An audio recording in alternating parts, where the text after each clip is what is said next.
Hola, ¿qué tal amigos? En este nuevo video les voy a mostrar cómo elegir el termomagnético principal en un servicio con 127 volts y se los voy a mostrar a grandes rasgos. Aquí en México manejamos diferentes criterios, aunque a algunas personas de otros países, de otros lugares distantes, no les parezca, puesto que no hay un respeto por las normativas y mucho menos hay inspección en este tipo de instalaciones. Pero también repitiendo, podemos empezar por nosotros mismos para empezar a cambiar todo lo que concierne a una instalación eléctrica residencial. Y aquí, desde mi punto de vista, desde mi criterio, les voy a mostrar cómo es que yo elijo el termomagnético principal en un servicio con 127 volts. El termomagnético, también conocido como breaker, pastilla o térmico. Termomagnético viene la palabra termo, temperatura, donde existe una sobrecarga de corriente. Y aquí, cuando se presenta una sobrecarga de corriente, la protección del termomagnético es gradual, no es instantánea. Tienen que suceder algunos minutos para que proteja y dispare o bote, como comúnmente se le dice. Y magnético es de magnetismo y protege contra un cortocircuito. Aquí la protección es instantánea, casi es instantánea.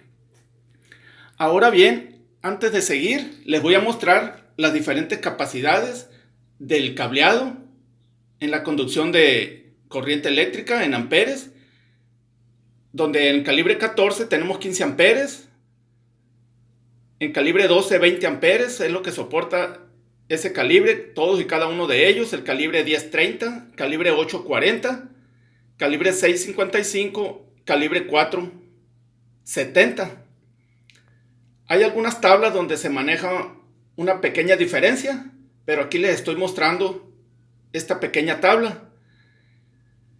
En una instalación eléctrica residencial, hasta el calibre 8 es el que se utiliza, puesto que la compañía de luz en muy pocas ocasiones alimenta la cometida con calibre 6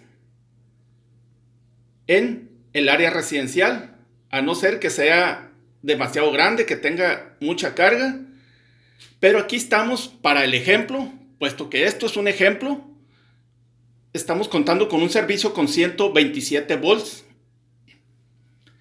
Ahora bien, aquí tenemos la cometida donde estamos alimentando un centro de carga con fase y neutro y hemos colocado calibre 8 para alimentar todas estas cargas, donde dividí en 5 circuitos, coloqué un centro de carga de 6 circuitos.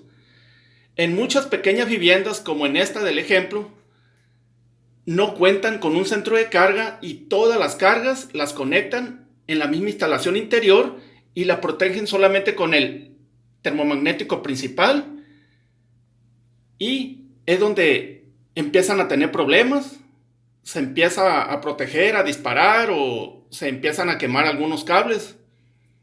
Es por eso la sugerencia de que coloquen un centro de carga, aunque sea un servicio con 127 volts. Ahora, yéndonos a la tabla, si colocamos un calibre 8, debemos de colocar un termomagnético de 40 amperes. No podemos colocar un termomagnético mayor, por ejemplo de 55 amperes, porque se podría quemar primero el cable, aunque aquí en este caso no creo, porque no es tanta la carga, pero siempre el cable debe de ser mayor que el termomagnético y no al revés. Nunca debe de ser menor el cable.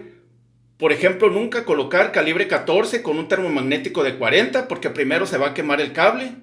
Pero sí puede ser al revés, colocar calibre 8 en un termomagnético de 15 amperes. Ahora bien, así es como yo elijo, dependiendo el cable que voy a colocar. Si voy a alimentar con calibre 10, el termomagnético sería de 30 amperes. Pero para esto hay que hacer algunos cálculos.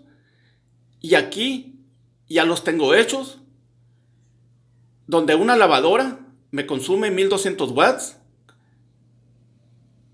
en potencia y demanda 9.4 amperes. Podemos colocar un térmico, pastilla o breaker, como le llamen, de 10 o 15 amperes. El de 10 queda más ajustado. Un aire acondicionado igualmente, 1200 watts, 9.4. El consumo es parecido, casi igual a una lavadora. Un microondas 800 watts, 6.2 amperes. Y un termomagnético, pastilla breaker, térmico de 10 amperes.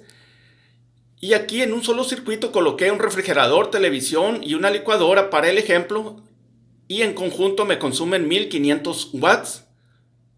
Y demandan 11.8 amperes. Pero aquí aplicamos el factor de potencia. Y también el factor de demanda. Y en total me da 7.4 amperes. Y colocando un termomagnético de 10 amperes. Y finalmente 7 lámparas o focos de 100 watts cada uno. Para el ejemplo, 700 watts en total. 5.5 amperes por el punto 9 de factor de potencia por el punto 7 de factor de demanda. Cuando hay una combinación de cargas es cuando se aplica más bien el factor de potencia. Algunas personas lo aplican en toda la instalación. Y el factor de demanda nos quiere decir que no es muy raro que estén encendidas al mismo tiempo las 7 lámparas, o también es raro que estén encendidos estos aparatos al mismo tiempo, pudiéndose llegar a que sí funcionan al mismo tiempo, pero es por eso que se coloca, o más bien se hace el cálculo con el punto 7, el 70% de demanda.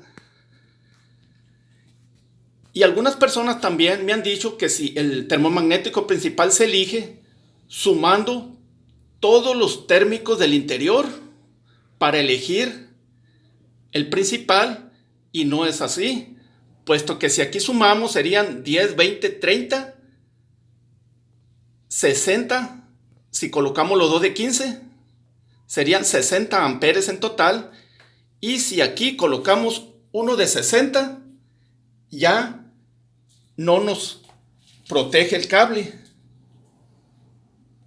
Ya el cable queda más pequeño, queda muy pequeño en comparación con el termomagnético.